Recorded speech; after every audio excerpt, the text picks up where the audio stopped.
شائستہ صاحبہ، ایک یہ جو آپ لوگ تو اب شہباز شریف صاحب کو پرائم منسٹر کے کینڈیڈیٹ کے طور پہ سامنے رکھے بیٹھے ہیں، لیکن حکومت نے ایک اعلان کر دیا ہے. فواد صاحب کہہ رہے ہیں کہ وہ کل عدالت جا رہے ہیں اور ان کی بیل منسوخ کروانے کے لیے وہ جا رہے ہیں تاکہ اور آپ لوگ جو ضمانت زدہ ہیں ان کو سی ایم بنانے کے اوپر بھی غور کریں اور پرائم منسٹر بنانے کی. آپ کا رد عمل؟ بسم اللہ الرحمن الرحیم. Thank you Afsa. میری بات سنیں، یہ جو مرضی کر لیں، وہ جو کہتے ہیں نا کہ اب بہت دیر ہو گئی ہے ہر چیز کے لیے، یہ کہیں چلے جائیں، کچھ لے کے چلے جائیں جو ان کو لیٹ خیال آ رہا ہے، اب ان کو حاصل کچھ نہیں ہوگا. کیونکہ جو بکھلاہٹ ہے جو آپ کو نظر آ رہی ہے، جس طرح ملک کی خارجہ پالیسی، نیشنل سیکیورٹی ایشوز کو جس طرح جلسوں میں ڈسکس کیا جا رہا ہے، جس طرح ریاست کے اداروں کو ملوث کیا جا رہا ہے، جس طرح میں آپ کو بتاؤں کہ اب تو میں یہ بات جو بھی کچھ ہے، جب تک وہ پرائم منسٹر ہیں، بلکہ میں کسی بھی پاکستانی کے لیے نہ غدار کا لفظ یوز کروں گی، نہ اس کی حب الوطنی پہ شک کروں گی، اور نہ میں یہ کہوں گی کہ وہ دین اسلام سے دور ہے یا سلامتی سے دور ہے یا ہمارے نبی کریم رسول اللہ صلی اللہ علیہ وسلم کی اس کے اوپر دور ہے. میں اس پہ آپ کو تفصیلی موقع کسی قسم کی نہیں ہے. تو میری بات سنیں، یہ سپریم اگر منسوخ کروا دیتے ہیں وہ ضمانت شہباز شریف سے، دوسرا میری بات سنیں، آپ مجھے بتائیں وہ ایسٹ ریکوری یونٹ والی وہ شہزاد اکبر صاحب کہاں ہیں جو کاغذ لہرایا کرتے تھے روز بیٹھ کے؟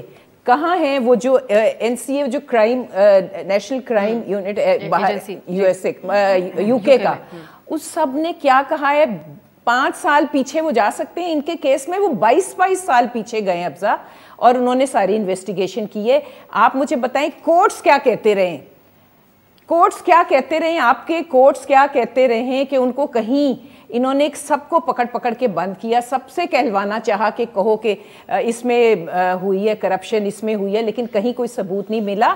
یہ جو مرضی کر لیں، ان کو جب سے جو رائٹنگ آن دا وال ہے انہوں نے جب سے وہ پڑھی ہے نا، یہ ذہنی طور پہ اپنا نفسیاتی مریض بن گئے ہیں پوری کی پوری پارٹی. اینڈ آئی کین ان کو ایکچولی اپنا ٹیسٹ کروانا چاہیے. اچھا، میں ابھی شیلا صاحبہ کی طرف جاتی ہوں.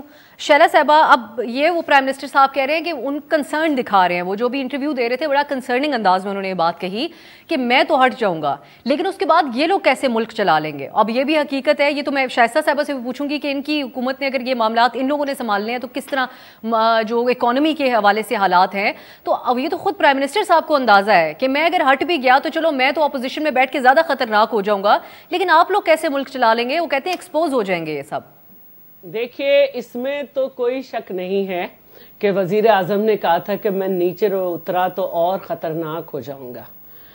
آپ نیچے اترے اور جتنے خطرناک ہوں گے وہ ایک الگ بات ہے، لیکن آپ جا رہے ہیں اور جاتے جاتے جتنی خطرناکی دکھا رہے ہیں اس ملک کے ساتھ، اس ملک کی عوام کے ساتھ، اس کے بعد تو واقعی یہ ہے کہ آپ بہت زیادہ بحران نیازی جو آپ کا نام رکھا گیا تھا وہ کر کے جا رہے ہیں. ملک پہ کتنا آپ نے بیرونی قرضہ چڑھایا ہوا ہے، کتنا اندرونی قرضہ چڑھایا ہوا ہے، تجارتی خسارہ کیا ہے، بجٹ خسارہ کیا ہے، اور سی پیک آپ نے لپیٹ کے رکھ دیا ہے. آپ ڈالر کی آج جو ہے تمام حدیں پار ہو گئی ہیں.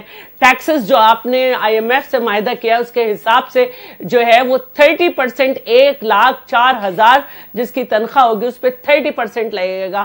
آلریڈی ہر یونٹ پہ آپ 4 روپے اتنے پیسے زیادہ دیں گے. سوال یہی تھا نا، یہ سب آپ لوگ اسی بنیاد پہ آپ عدم اعتماد لے کے آ رہے ہیں. یہی بنیاد ہے جس کے اوپر آپ لوگ کہتے ہیں کہ یہ پرائم منسٹر ملک نہیں چلا سکتے. عدم اعتماد آج بھی آپ کے چیئرمین سے سوال ہوا کہ آپ فوری انتخابات کب چاہتے ہیں، تو کوئی ڈیٹ ڈیسائیڈڈ نہیں ہے، آگے کا پلان آپ کے پاس نہیں ہے. شیلا صاحبہ جی، یہ جو طوفان ہے اس کے آگے ہمیں بند باندھنا تھا نا، ورنہ تو ابھی تو یہ پہنچائیں گے ڈالر کو 200 تک پہنچاتے.